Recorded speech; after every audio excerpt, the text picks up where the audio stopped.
अस्सलाम वालेकुम everyone, welcome to my channel. तो आज का हमारा लॉन्ग क्वेश्चन है operational amplifier as non inverting amplifier. तो अमूमन बहुत सारे बच्चों के जहन में क्वेश्चन आता है कि भाई ऑपरेशनल एम्पलीफायर क्या होता है। तो मैंने अपनी पिछली वीडियो में ये लेक्चर अपलोड कर दिया था कि ऑपरेशनल एम्पलीफायर बेसिकली एक सर्किट होता है जिसमें काफ़ी सारे ट्रांजिस्टर्स होते हैं और काफ़ी सारे रेजिस्टर्स होते हैं, ठीक है ना। ऑपरेशनल एम्पलीफायर को हम कुछ इस तरह से रिप्रेजेंट करते हैं। इसमें 3 टर्मिनल्स होते हैं, एक होता है आउटपुट टर्मिनल और 2 होते हैं इनपुट टर्मिनल। अब जो इनपुट टर्मिनल होते हैं इनको हम लोग 2 उसमें डिवाइड करते हैं, ठीक है। 2 इनपुट टर्मिनल है, तो एक को हम कहते हैं इन्वर्टिंग इनपुट और दूसरे को कहते हैं नॉन इन्वर्टिंग इनपुट। अब उसको ऊपर वाले को इन्वर्टिंग क्यों कहा, नीचे वाले को नॉन इन्वर्टिंग क्यों कहा, तो इसकी रीजन ये है, ये मैं सारा बता चुकी हूँ, लेकिन मैं आप लोगों की खातिर मैं इसको दोबारा रिपीट करी हूँ, ठीक है। तो बेसिकली हम इसको कुछ इसलिए कहते हैं क्योंकि जब हम निचले वाले टर्मिनल को ग्राउंड कर देते हैं, सारा कनेक्शन खत्म कर देते हैं, कोई कनेक्शन नहीं रखते हैं और सिर्फ ऊपर वाले टर्मिनल में हम लोग सिग्नल डालते हैं, तो हमारे पास जो आउटपुट निकलती है वो एम्पलीफाइड तो होती है लेकिन साथ ही साथ इन्वर्टेड भी होती है। आप देख लें, जो क्रेस्ट है वो यहाँ पर ट्रफ में कन्वर्टेड है, जो ट्रफ है वो क्रेस्ट में कन्वर्टेड है, ठीक है। ये बात होगी इन्वर्टिंग इनपुट की। अब हमारे पास दूसरी बात आती है, वो आती है कि अगर हम लोग ऊपर वाले को ग्राउंड कर दें, कनेक्शन खत्म कर दें, इसका होना ना होना एक बराबर, आप समझ लें। इसको ये वाला केस कर दें, तो अगर हम नीचे वाले के अंदर सिग्नल डालें तो होगा कुछ ये कि जब आउटपुट निकलेगा तो वो एम्पलीफाइड तो होगा लेकिन इन्वर्टिंग नहीं होगा, इन्वर्टिंग नहीं होगा। इसी रीजन से, इसी वजह से हमने ऊपर वाले को नाम दिया था इन्वर्टिंग इनपुट और नीचे वाले को नाम दिया था नॉन इन्वर्टिंग इनपुट टर्मिनल, ठीक है। अब जो मैंने पिछला लेक्चर अपलोड किया था उसके अंदर हमने डिटेल में एक्सप्लेन किया था ऊपर वाले को, ऊपर वाले का मतलब कौन सा, इन्वर्टिंग इनपुट को। और अब आज की वीडियो में हम लोग डिस्कस करेंगे नीचे वाले को। नीचे वाला कौन सा था, नॉन इन्वर्टिंग इनपुट। और नॉन इन्वर्टिंग इनपुट क्यों कहा, क्योंकि जब हमने इसमें सिग्नल दिया तो वो एम्पलीफाइड तो हुआ ही हुआ लेकिन साथ में इन्वर्ट नहीं हुआ। So this is our lecture. आज हम लोग इसी नॉन इन्वर्टिंग इनपुट को डिस्कस करेंगे, ऑलराइट। तो सबसे पहले हम लोग देख लेते हैं इसकी फिगर, इसकी डायग्राम। इसके डायग्राम में सबसे पहले हम लोग लेंगे, और अच्छा आपको यहाँ पे काफ़ी सारी चीज़ें लिखी हुई नजर आ रही होंगी, लेकिन मैंने जब इन्वर्टिंग एम्पलीफायर को एक्सप्लेन किया था तो फिर आखिर में मैंने आपको बताया था कि यहाँ पे जितनी भी चीज़ें लिखी हुई थी उस फिगर में वो सब हमने एक्सप्लेन कर ली थी। तो इस फिगर में भी जो कुछ लिखा हुआ है वीडियो के एंड में आपको हर चीज़ इंशाल्लाह क्लियर हो जाएगी, समझ में आ जाएगी। तो हम बात तो करें ऑपरेशनल एम्पलीफायर की, किसकी, ऑपरेशनल एम्पलीफायर, वो बात की बात है। नॉन इन्वर्टिंग एम्पलीफायर या फिर इन्वर्टिंग एम्पलीफायर, वो बात की बात है। हम लोग पहले बनाएंगे ऑपरेशनल एम्पलीफायर।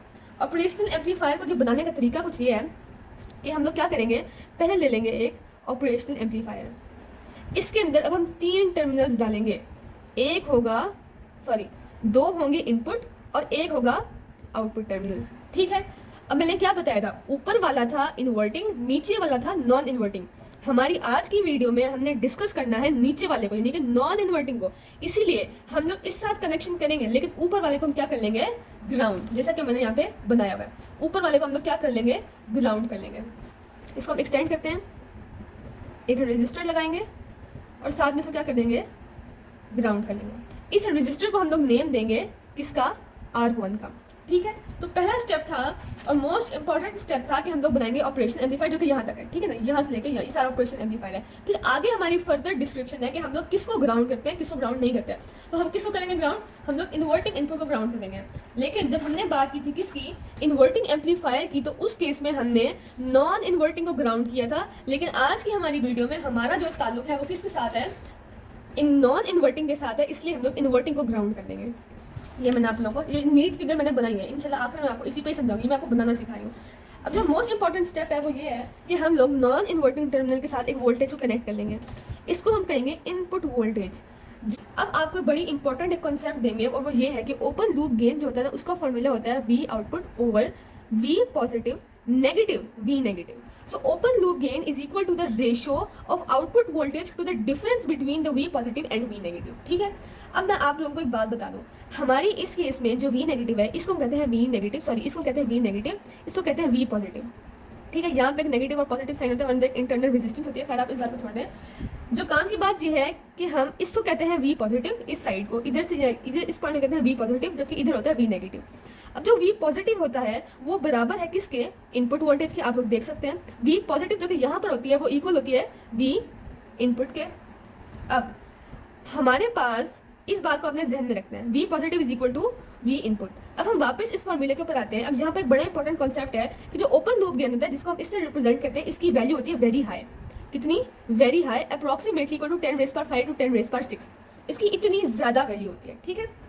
अब अगर हम सपोज करें कि हम लोग V आउटपुट को इक्वल टू ले लेते हैं K, वी आउटपुट, हमारे पास जो आउटपुट है वो कांस्टेंट है, तो हमारे पास नीचे आ गया V positive negative V negative. इसका मतलब है अगर ओपन लूप गेन की वैल्यू ज्यादा होगी तो इसकी वैल्यू कम होगी, यानी कि open loop gain is inversely proportional to the difference between both of them.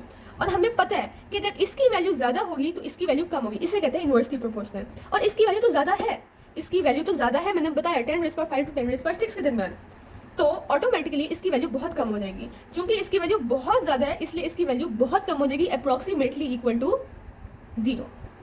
इसको हम कुछ इस तरह भी लिख सकते हैं कि V positive is equal to V negative. अब वापस हम इस पर भी ले पाए तो V पॉजिटिव की वैल्यू होती है V input is equal to V negative. हमारे पास आखिर में ये वाली बात कंक्लूड हो जाएगी। ठीक है, आपने अब यहाँ पर आकर पॉज देना है, आपने इस फॉर्मूले को जहन में रखना है कि V input is equal to V negative. जहाँ तक आई होप सो बात क्लियर हो जाएगी। अब हम एक और बात करते हैं और वो है पढ़ी, अब फिगर में आते हैं, वो है पढ़ी फीडबैक रेजिस्टेंस की। फीडबैक रेजिस्टेंस में कुछ ये होता है कि हम लोग यहाँ से एक वायर निकालते हैं और यहाँ पे एक रेजिस्टेंस लगाकर उसे आउटपुट के साथ कनेक्ट करते हैं, इसे हम कहते हैं RF और फीडबैक रेजिस्टेंस। हमारे पास होती है ये फीडबैक रेजिस्टेंस। अब अगर हमारे पास जो RF जो फीडबैक रेजिस्टेंस है वो कनेक्टेड होती है इनवर्टिंग टर्मिनल और आउटपुट वोल्टेज के साथ, तो हम उसे कहते हैं नेगेटिव फीडबैक। अगर सपोज कर लें, अपने जहन में अंदाजा ले लें कि हम लोग इस RF को कनेक्ट कर लेते हैं V आउटपुट और नॉन इन्वर्टिंग इनपुट के साथ, तो ये हो जाएगी पॉजिटिव फीडबैक।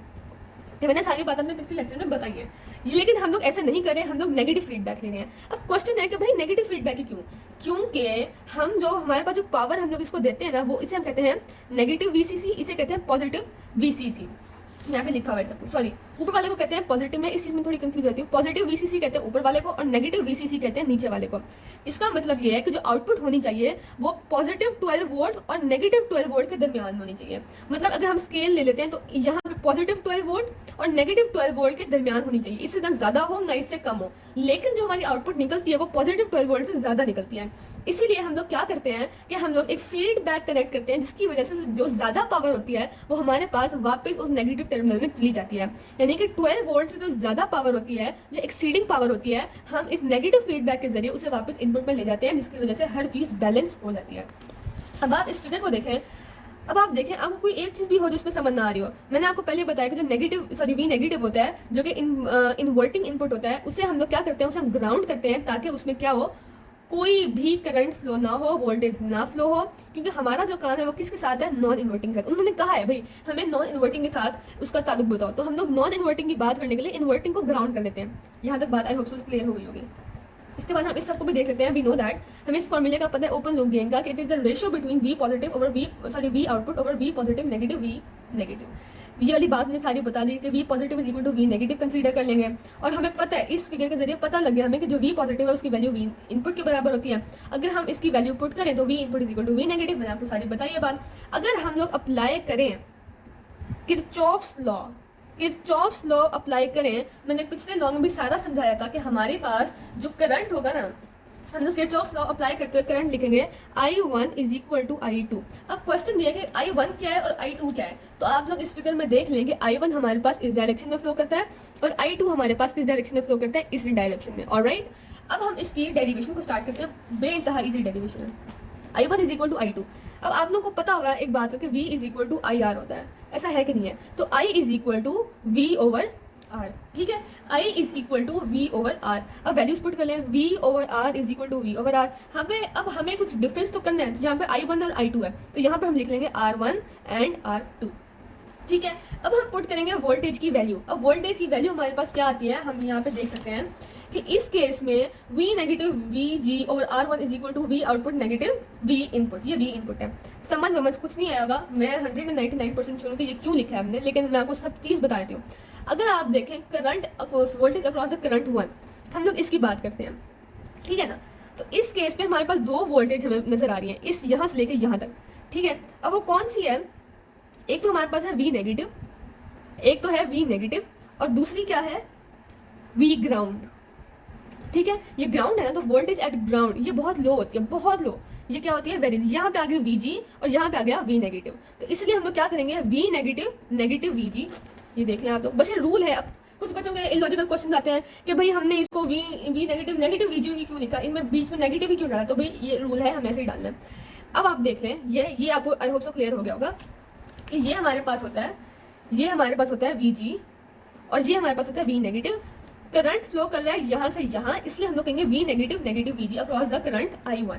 अब I2 जो होता है वो फ्लो करता है यहाँ से लेके यहाँ तक, कुछ इस तरह। तो अब यहाँ पे वोल्टेज कौन सी आ रही है, यहाँ पे तो आपको कुछ समझ ही नहीं आएगा, बहुत डर्टी हो गई है फिर। तो यहाँ पे हमारे पास किस तरह से आ रहा है कि पहले हम लिखेंगे V output negative V negative, sorry V input, क्योंकि जो हमारे पास वी, क्योंकि हमने बताया था, अब बच्चों का क्वेश्चन होगा कि यहाँ पे वी इनपुट ही क्यों आया, यहाँ पे तो वी नेगेटिव आना चाहिए था। तो इसका आंसर कुछ ये है, हमने बात की थी कि V positive is equal to V input and V positive is equal to V negative, so V negative will automatically be equal to V input. ठीक है, हम लिखेंगे V output negative V input, ये हमारे पास आ गया ये सारा। अब जो V ग्राउंड होता है उसकी वैल्यू क्या होती है, 0, क्योंकि मैंने आपको बताया था कि जब हम ग्राउंड कर देते हैं किसी चीज़ को तो उसमें वोल्टेज की वैल्यू नहीं होती है, वोल्टेज की वैल्यू नहीं होती है, ये सारा आपको भी बाद में समझाऊंगी मैं, उसमें वोल्टेज की वैल्यू नहीं होती है। इसलिए हम लोग क्या करेंगे, V input negative 0 is equal to V output negative V input. ठीक है, अब हम क्या कर लेते हैं, R2 और R1 को एक साइड पे रख लेते हैं और इन सब वैल्यूज को एक साइड पे रख लेते हैं। V output negative V input is equal to over V input is equal to R2 और R1, इन दोनों की जगह हमने रिप्लेस कर लिया आपस में। अब हमारे पास जो नेक्स्ट चीज़ आती है वो ये है कि R2 over R1 is equal to V output over V input negative V input over V input. अब ये हमारे पास कैसा आया, हमने लिखा था V output negative V input over V input is equal to R2 over R1। हम लोग क्या कर लेते हैं, डिनोमिनेटर को सेपरेट कर लेते हैं, इसमें एक ही बात है, V output over V input is equal negative, ये नेगेटिव साइन है, V input over V input is equal to R2 over R1। इसकी वैल्यू हमारे पास किसके बराबर आती है, 1 के। So V output over V input is equal to 1 plus R2 over R1, इस 1 को हम लोग वहाँ ले गए थे। ठीक है, तो इस 1 को हम यहाँ ले गए हैं, तो V output over V input is equal to 1 plus R2 over R1, और जो आउटपुट ओवर इनपुट को जो हमारे पास रेशो निकलता है उसे हम कहते हैं गेन।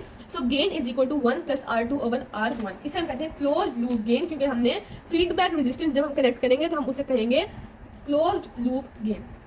अब ये थी बेसिकली 199% कॉन्सेप्चुअल बात, जो कि हकीकत में करंट ऐसे फ्लो होना था, लेकिन हमारी बुक में कुछ ऑपोजिट गिवन था। सिर्फ डेरिवेशन की बात करिए, सिर्फ डेरिवेशन की। बुक वालों में करंट, मैंने आपको पहले बताया कन्वेंशनल करंट पहले हर कन्वेंशनल करंट के मुताबिक करता था, इसलिए ये बुक में चेंजेस उन्होंने नहीं ली।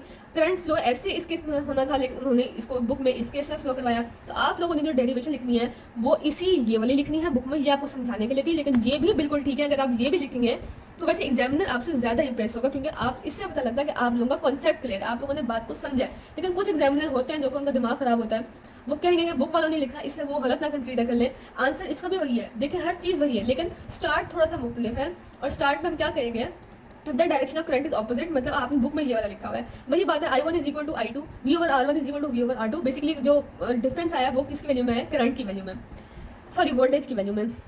पहले हमने लिखा था V नेगेटिव नेगेटिव VG, इस केस में लिखेंगे VG नेगेटिव V नेगेटिव।